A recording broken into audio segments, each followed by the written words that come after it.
ఇక కృష్ణా ట్రిబ్యునల్లో ఏపీకి చుక్కెదురు. ఈ నెల 29 లోపు ఎస్ఓసి ఫైల్ చేయండి. ఆంధ్రప్రదేశ్కు కృష్ణా ట్రిబ్యునల్ ఆదేశం. తెలుగు రాష్ట్రాల మధ్యన కృష్ణా నదీ జలాలను తిరిగి పంపకాలు చేసేందుకు సంబంధించి ఈ నెల 29 లోపు SOT state of case file చేయాలని జస్టిస్ బ్రిజేష్ కుమార్ ట్రిబ్యునల్ ఆంధ్రప్రదేశ్ రాష్ట్ర ప్రభుత్వానికి ఆదేశించింది. సోమవారం నాడు కృష్ణా జలాల వివాదాలపై కృష్ణా ట్రిబ్యునల్లో విచారణ జరిగింది. ఎస్ఓసి ఫైల్ చేయడంలో మరికొంత సమయం కావాలని ఏపీ కోరింది. రాష్ట్రంలో అసెంబ్లీ లోక్సభ ఎన్నికలు ఉన్నందున స్టేట్మెంట్ సమర్పించడానికి సమయం కావాలని కోరింది.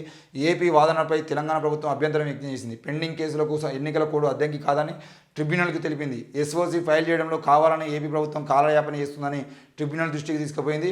స్టేట్మెంట్ సమర్పించడానికి జూన్ వరకు సమయం ఇవ్వాలన్న ఏపీ వాదనను ట్రిబ్యునల్ తోసిపుచ్చింది. ఈ నెల చివరాఖరికి మొత్తానికి అయితే ఈ నెల 29 లోపు ఎస్ఓసి స్టేట్ ఆఫ్ కేసుకు సంబంధించిన విషయంలో మీరు ఫైల్ చేయాలని చెప్పేసి అయితే ఏపీ ట్రిబ్యునల్కు వాళ్ళు చెప్పడం జరిగింది. ఏది ఏమైనా కృష్ణా ట్రిబ్యునల్ సంబంధించిన విషయంలో ఏపీ ప్రభుత్వం కావాలనే నా నీళ్లను కొట్టుకుపోవడం కోసం ప్రయత్నం చేస్తూ ఉంది.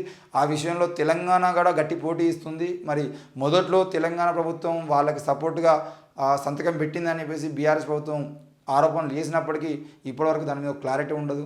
మరి కాంగ్రెస్ ప్రభుత్వం చెప్తున్నట్టుగా మేము ఇప్పటివరకు సపోర్ట్ చేయలేదు, ఎట్టి పరిస్థితుల్లో మేము నీళ్ళని పోనీయమని చెప్పేసి కాంగ్రెస్ ప్రభుత్వం చెప్తుంది.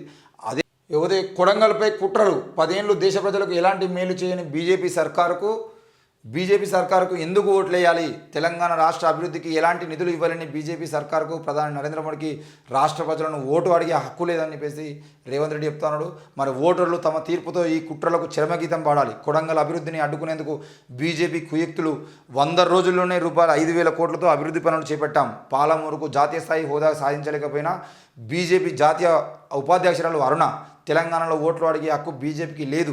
కొడంగల్లో జరిగిన కార్యకర్తల సమావేశంలో ముఖ్యమంత్రి రేవంత్ రెడ్డి మొత్తానికైతే పాలమూరుకు జాతీయ హోదా సాధించలేకపోయినటువంటి డీకే అరుణ, బీజేపీ జాతీయ ఉపాధ్యక్షురాలు డీకే అరుణకు పాలమూరు ఓట్లు అడిగేటువంటి హక్కు లేదు, బీజేపీ పార్టీకే ఓట్లు అడిగే హక్కు లేదని చెప్పేసి రేవంత్ రెడ్డి మాట్లాడుతున్నారు. మొత్తానికైతే ఏది ఏమైనా కొడంగల్ అభివృద్ధి కోసం నేను 5,000 కోట్ల రూపాయలు 100 రోజుల్లోనే 5,000 కోట్ల రూపాయలు కొడంగల్ అభివృద్ధి కోసం ఖర్చు చేసిన కాబట్టి కొడంగల్ ఓటర్లు అందరూ తప్పకుండా కాంగ్రెస్ ప్రభుత్వాన్ని గెలిపించడానికి ప్రయత్నం చేయాలని చెప్పేసి రేవంత్ రెడ్డి అనుకుంటున్నాను.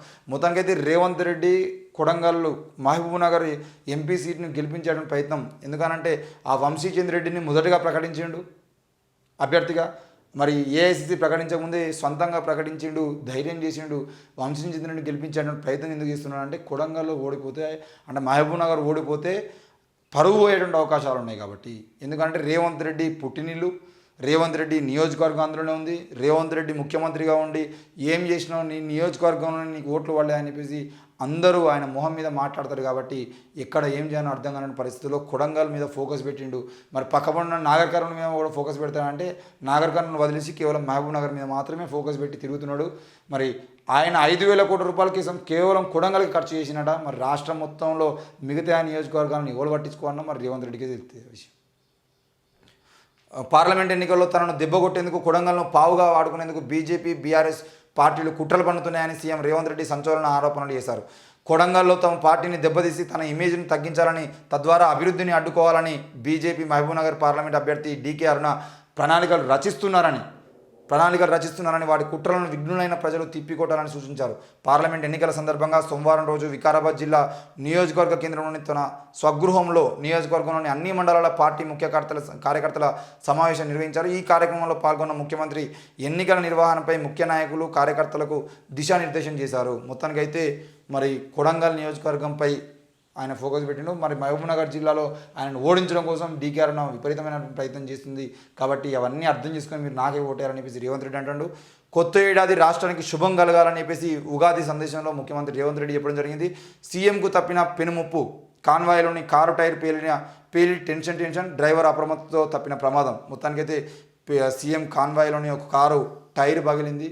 మరి బుల్లెట్ ప్రూఫ్ వాహనాలు ఇప్పుడే టైర్ పగిలితే ఎట్లున్నాయిందో అర్థమవుతలేదు.